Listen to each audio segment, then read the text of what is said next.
Em sua primeira viagem internacional oficial, o presidente Lula se encontrou com antigos aliados da esquerda da América. O chefe do executivo desembarcou na Argentina neste domingo, onde realiza reuniões bilaterais com nomes como Alberto Fernandes. Lula viajou para o país vizinho acompanhado de 6 dos seus 37 ministros. Entre as primeiras medidas anunciadas, o presidente brasileiro confirmou estudos voltados para a parte econômica. O que nós estamos tentando trabalhar agora é que os nossos ministros da Fazenda, lo que queremos trabajar ahora es que nuestros ministros de Hacienda, cada com sua equipe econômica, cada uno con su equipo, possam nos fazer uma proposta, puedan hacernos una propuesta de comércio exterior e de transações entre os dois países, de comercio exterior y transacciones entre los dos países, que seja feito numa moeda comum, que se haga en una moneda común, a ser construída que se construya com muito debate e com muitas reuniões. José Maria Trindade. Salve, Zé. Boa noite. Pois é difícil admitir a criação da moeda assim, viu? Muito boa noite, meu caro Vitor. Boa noite, colegas aqui de bancada, e boa noite a você que nos acompanha aqui nos Pingos nos Is. Olha, esta decisão do presidente Lula em priorizar ali as viagens para Argentina, Uruguai, é normal no governo e uma orientação dele. O Itamaraty recebeu em primeira mão ali do presidente a indicação seguinte: olha, a prioridade é a América do Sul, países caribenhos, mas nós queremos construir pontos, é a ideia dele. E falar de uma maneira nas relações exteriores, de uma maneira comercial.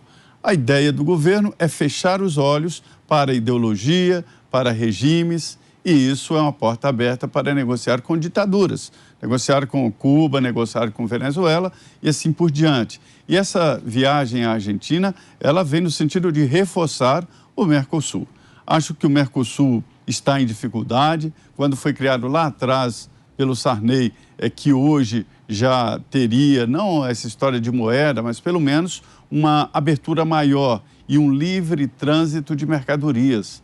Só que é o seguinte, logo os outros países descobriram que seriam sufocados pelo Brasil, que tem um parque industrial muito maior, é muito mais competitivo, e aí haveria dificuldades para os outros países. O Mercosul está na UTI, está com dificuldade. E o presidente Lula, né, saca essa possibilidade de criar uma moeda comum apenas para as transações internacionais, compras e vendas, né? Não é uma moeda que vai substituir as moedas de cada país, e há dificuldades. Eu vejo o seguinte, como será criado esse Banco Central do Mercosul? Contratar profissionais, fazer um projeto de uma moeda, isso não é uma coisa que é feita de uma hora para outra, não é uma coisa simples, não. Como a história dessa placa do Mercosul, não. É muito mais complicado. Veja bem, a placa já enfrentou dificuldades de idas e vindas. Essa placa com a tarja azul aí do Mercosul já enfrentou idas e vindas. Imagina uma moeda com uma alma de um país. O dinheiro é a alma do país, para substituir as outras moedas e o dólar, né, nas transações internacionais. Esse é o objetivo. Eu não acredito muito. E também essa viagem do presidente Lula explicita ali uma nova fratura. Não se pode nunca, absolutamente nunca, repetir as mesmas ações tendo resultados diferentes. Se você repete as ações, você vai ter resultados parecidos ou igual, né?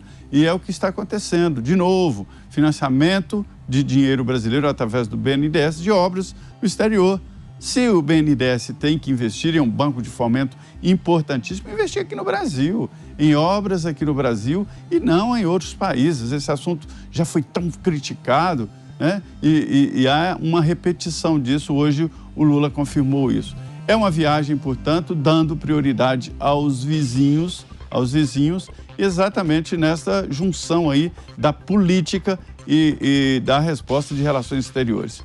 O presidente Lula vai visitar outros países, inclusive China e Estados Unidos. E você, Nelson Kobayashi, que achou Kobayashi dessa ideia ventilada durante a viagem da moeda única e da ida do presidente Lula à Argentina? Boa noite. Boa noite, Vitor. Boa noite, Pavinato, Zé Maria, Mota, toda a nossa audiência. Pois bem, essa viagem aconteceu à Argentina e já com um assunto tão polêmico que é a possibilidade de uma moeda única entre Brasil e Argentina, inicialmente, e eles já ventilam a possibilidade de uma moeda já para a América Latina, para os países todos que compõem a América Latina. É um tema muito polêmico, né? Muito polêmico porque a gente está numa situação de desigualdade muito grande do ponto de vista econômico, entre o Brasil, especialmente, e os outros países aqui vizinhos. E uma moeda única, apesar de não substituir inicialmente o real ou o peso, mas sendo uma moeda para facilitar as transações e criar uma certa independência do dólar, não deixa de ser um passo rumo a uma economia comum. Uma moeda comum é um passo para uma economia comum. É claro que é um dentre muitos outros passos que seriam necessários, mas não deixa de ser um sinal, um signo, um símbolo importante neste sentido. E qual seria o interesse do governo brasileiro, especialmente diante da sua posição de superioridade na questão econômica, de ter uma economia comum com os países vizinhos que estão em situação caótica? Por exemplo, a Argentina está vindo de uma inflação em 2022 de quase 100%. Lá a situação é de desemprego e de falta, inclusive, de prospecção de um crescimento econômico.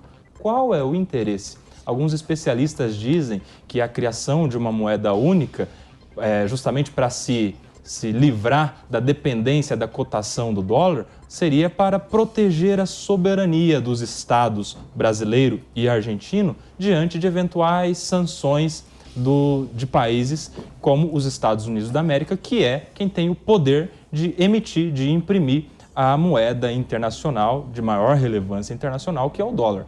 Aí outra pergunta: qual é o interesse do governo brasileiro de se precaver contra eventuais sanções do Estado americano? O que tem na mente o governo brasileiro que possa criar algum risco de receber alguma sanção dos Estados Unidos? São coisas para a gente refletir. Uma coisa é certa: em nenhum outro negócio, especialmente na iniciativa privada, esta moeda única seria interessante. Aliás, imagine só uma economia comum com o Estado brasileiro que vem, nos últimos anos, de um crescimento econômico, com alguém que está numa situação de piora a cada ano, como é a situação da Argentina. Seria como se nós aqui da mesa propuséssemos um negócio, né? Vamos fazer uma sociedade com Elon Musk, cada um dá o que tem da sua riqueza, do seu patrimônio, e depois a gente divide as riquezas. Ele entra com os bilhões dele, eu entro com o meu PlayStation 4 e depois a gente vai dividindo ali os lucros, né? É um grande negócio para quem está embaixo, como nesse caso seria um grande negócio para os nossos países vizinhos, aqui no caso a Argentina, e um péssimo negócio para o governo brasileiro. Mas é um tema muito complexo que tem muita coisa ainda para ser discutida a respeito das possibilidades, dos prós e contras em situação de moeda única com a Argentina. E o ministro da Fazenda, Fernando Haddad, concede uma entrevista coletiva nesse momento em Buenos Aires, na Argentina. Vamos acompanhar e a gente já volta a comentar. Participarem do Mercosul, essa tarefa vai ser cada vez mais regional, com um bloco cada vez maior. Isso dá ganhos de escala para as empresas que eventualmente decidirem instalar suas plantas na América do Sul. Nós temos uma perspectiva de geração de energia limpa no continente que nenhum outro continente tem. A Ásia não tem, Europa não tem, Estados Unidos não tem. Nós temos essa condição de atrair empresas que, na perspectiva da transição ecológica, busquem energia limpa para produzir o que quer que seja em escala industrial. E nós vamos poder oferecer isso, inclusive a tecnologia de ponta para a indústria automobilística, que afeta os dois países diretamente, inclusive do ponto de vista de complementariedade do que é produzido no Brasil e aqui, autopeças, motores, etc. Então há uma oportunidade a ser explorada.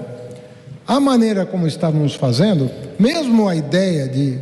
Você veja que quando surgiu a ideia de pagamento em moedas locais, foi no mesmo momento que o ex-ministro Paulo Guedes escreveu um artigo defendendo a moeda única entre Brasil e Argentina. Se eu não me engano, foi também em 2008. Não é isso que nós estamos defendendo. Nós não estamos defendendo moeda única. Nós estamos defendendo uma engenharia que não seja o pagamento em moedas locais, que não funcionou, mas não chegue ao estágio de uma unificação monetária, como é o caso do euro. mas busque uma forma de integração financeira que permita que o intercâmbio comercial financiera que permita tanto la garantía a las partes compradoras y vendedoras de que no corren riesgo de default si el cliente comprara con el aval de un banco o algo por el estilo. Eso no se hace. Normalmente uno tiene una carta de crédito asociada a la encomienda. Da entrevista coletiva do ministro da Fazenda, Fernando Haddad, agora a fala do ministro passa a ser acompanhada também da tradução simultânea para espanhol, mas deu para a gente acompanhar um trecho aí da explicação do ministro, repercutindo justamente esse assunto a respeito do qual conversávamos aqui, a possibilidade de moeda única ou de moeda comum entre os países do Mercosul. A gente segue com mais análise, agora a opinião do Roberto Mota. Boa noite, Mota. Boa noite, Brown. Boa noite, meus queridos colegas de bancada. Boa noite à nossa audiência. Cada dia é um desafio maior, né, Brown? Olha, eu não sou economista, mas essa ideia para mim não faz muito sentido. Uma moeda não se faz com muito debate, né, como foi dito aí. Parece que está acontecendo uma cúpula da comunidade de países latino-americanos e caribenhos. E aí surgiu essa ideia de uma moeda comum na América do Sul, e a razão seria reduzir a dependência do dólar. E eu fiquei pensando muito nisso, reduzir a dependência do dólar, e confesso que eu não vi muito sentido nessa frase. Eu estou esperando ainda alguém me explicar. Porque, na verdade, você reduz a dependência de moeda estrangeira quando você fortalece a sua economia. E como é que se fortalece uma economia? Com liberdade de mercado, com a política fiscal e uma política monetária responsáveis, ou seja, o governo não pode gastar mais do que arrecada, com enxugamento dos gastos do governo. Então, é menos governo, não mais governo, menos ministérios, não mais ministérios. Reduzindo o imposto também é uma excelente ideia, e, talvez, acima de tudo, garantindo segurança jurídica. Senhores investidores, podem vir que os contratos que vocês assinarem agora não vão ser modificados daqui a 2 anos ou daqui a 4 anos. Isso é que é importante entender. Por que o dólar é uma moeda forte? Não é só porque os americanos querem que seja uma moeda forte, ou porque os americanos impõem isso a alguém. O dólar é forte porque a economia americana é sólida, é produtiva, é poderosa. Agora, a Venezuela é um desastre humanitário. A Argentina é um país à beira de um desastre econômico. E o Kobayashi deu um exemplo excelente aí, que eu vou roubar o exemplo dele. Você falar de uma moeda única entre Venezuela, Argentina e Brasil hoje é como você falar em uma sociedade entre um sujeito falido e o outro que está prestes a falir e o Elon Musk. Assim, o que é que o Elon Musk está levando nessa história? É muito difícil entender qual é o benefício de uma aproximação maior com países nessa situação, ao invés, por exemplo, de se buscar uma aproximação maior com os países com as maiores economias do mundo, para as quais o Brasil tem o potencial de ser, né, o produtor de comida para o mundo inteiro.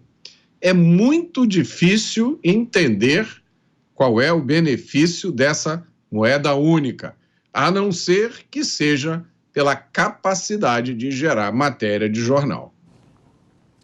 E você, Thiago Pavinato, está achando dessa discussão, Pavinato, de tudo isso que acompanhamos hoje? Boa noite. Senta que lá vem história, Vitor. Boa noite, audiência. Kobayashi, Mota, Trindade. Olha, essa viagem do Lula, eu preferia que fosse uma viagem de ácido, uma viagem de LSD. Mas é uma viagem com os discursos e posicionamentos tão loucos que, para eu não ficar preocupado, eu deveria achar que ele fosse cantar Roberto Carlos para o Fernandes. Eu te proponho nós nos armarmos, nos entregarmos. Porque só isso explica o posicionamento que o Brasil tomou nessa viagem. A começar pela questão da moeda comum. Vale lembrar que o ex-ministro da Economia Paulo Guedes, ele aventou um estudo dessa hipótese quando o Macri era o presidente da Argentina. Não foi adiante, mas o estudo é sempre válido. Depois, Haddad ele mencionou sobre essa moeda, voltou atrás, disse que nunca aventou essa hipótese e ontem e hoje essa ideia volta a todo vapor depois da reunião e da coletiva de imprensa entre o presidente Lula e o presidente Fernandes e também na coletiva do Fernando Haddad, ministro da Fazenda. Bom, moeda comum, tem gente já fazendo brincadeira, né? Vai ser a moeda única latino-americana, ou MULA. Alguém deu o nome dessa moeda de SUR, né? Já na reunião oficial disseram que o nome preliminar seria SUR. Eu me pergunto, SUR real? Ou se essa moeda sai, eu posso pensar que essa moeda vai fazer do real um peso morto.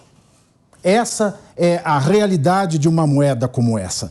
Ainda mais quando nós temos um cenário bilateral de comércio entre Brasil e Argentina muito desfavorável. A Argentina taxa tudo que vende ao Brasil, mesmo estando inserida dentro de um pretenso mercado comum. Onde é que está a comunidade? É o que todo mundo aqui já falou. É um contrato de risco. A Argentina se beneficia do contrato e o Brasil leva todo o risco. O Brasil, ele importa, além de ser taxado, ele importa menos da metade, aliás, ele exporta para a Argentina menos da metade do que a Argentina exporta para o Brasil. E a balança comercial de exportações de produtos do Brasil para a Argentina, ela não ocupa 15% da nossa balança comercial externa. Então não tem vantagem nenhuma. Sem falar que a Argentina tem uma inflação que ultrapassou os 3 dígitos já em janeiro, que nós temos um presidente, o caso do Fernandes, totalmente descompromissado com o combate sério à inflação. Ontem, numa entrevista à Band News, o presidente Fernandes ele disse o seguinte, que existe uma lógica que precisa ser erradicada da Argentina, que é a lógica inflacionária. Ele falou que a inflação é algo autoconstruído na cabeça das pessoas. Isso ele repetiu o que ele disse no final de março do ano passado, de 2022, quando na TV pública argentina ele disse a seguinte frase, entre aspas, há uma inflação autoconstruída na cabeça das pessoas, fecho aspas. Então, não há nenhum compromisso da Argentina em se combater a inflação e percorrer o caminho para se buscar uma economia saudável. E como é que nós vamos ter um banco central para uma moeda única se o próprio presidente brasileiro disse na semana passada que a autonomia do Banco Central é bobagem. Essa foi a palavra que Lula utilizou, bobagem. Se nós tivermos, Deus nos livre disso se tornar realidade, uma moeda única entre Brasil e Argentina, só que seja, isso já vai ser bastante ruim, nós precisaremos de um banco central e ele precisará ser autônomo. O que mais dizer disso é que vamos lembrar do caso do euro, não é? O euro foi estudado há muito tempo. Os estudos para uma moeda única na Europa, eles são anteriores a própria consolidação da comunidade europeia. Então, a implantação de uma moeda nova e que seja comum a duas economias tão díspares precisa provocar uma identidade de políticas fiscais, precisa produzir um banco central autônomo e independente dos dois países e precisa ter quem banque a conta. Por exemplo, no mercado europeu, com a entrada do euro, quantas vezes a Alemanha já não financiou a reestruturação de países menos favorecidos e mais abalados por populismo e inflação? Muitas vezes. Aqui, na América Latina, quem é que vai bancar isso? O Brasil não consegue se bancar, vai bancar os outros? Então, a única resposta para a pergunta do Nelson é, se isso não for um sonho errante, é algo que tenha provocado no presidente um grande amor, eu só posso pensar que o Lula não está nem aí para a economia nacional, que não está bem das pernas e não há de ficar melhor por conta dessa gastança desenfreada que começou já com o governo de transição, porque se ele não está nem aí, o que Lula pode pensar com uma moeda única? Olha, eu só penso que ele quer ser o imperador dos povos do Sul. Ele quer fazer uma moeda, ele quer financiar os fracos e oprimidos e ser o imperador dos povos do Sul a despeito da sanidade, da saúde, da economia brasileira. E sem falar que a coletiva de imprensa do final do encontro de Lula e Fernandes foi um show de horror à parte. E eu elenquei algumas frases só e não vou me alongar sobre elas, Vitor. A primeira delas foi, depois de dizer que Maduro era um presidente legítimo, que a democracia na Venezuela era legítima, que Maduro sofreu uma tentativa de golpe, que se devia respeitar a soberania das urnas na Venezuela, Lula disse: o que eu quero para o Brasil, quero para a Venezuela. Entre aspas, o que eu quero para o Brasil, quero para a Venezuela. Reflitam sobre essa frase. Ele disse também que ele não critica os companheiros, ele aconselha. E que se tem algum problema com a Venezuela e com Cuba, que é tão legítima quanto a Venezuela, ele diz que isso deve ser resolvido no diálogo e não na base da ameaça. Algo muito distante do que Lula tem feito no seu próprio país. Tudo aqui é ameaça e condenação pré-pronta, menos diálogo, menos conselho, mais crítica. E disse que ele não gosta de se meter por conta da autonomia dos povos, a soberania dos povos, na política de outros países. Mas disse que espera que o povo argentino rechace qualquer surgimento da extrema-direita, porque ela não deu certo em nenhum país do mundo. Ou seja, tudo que Lula fala, ele não faz. E esse discurso na Argentina promoveu o que deveria promover: instabilidade, incerteza e mais um golpe na nossa economia.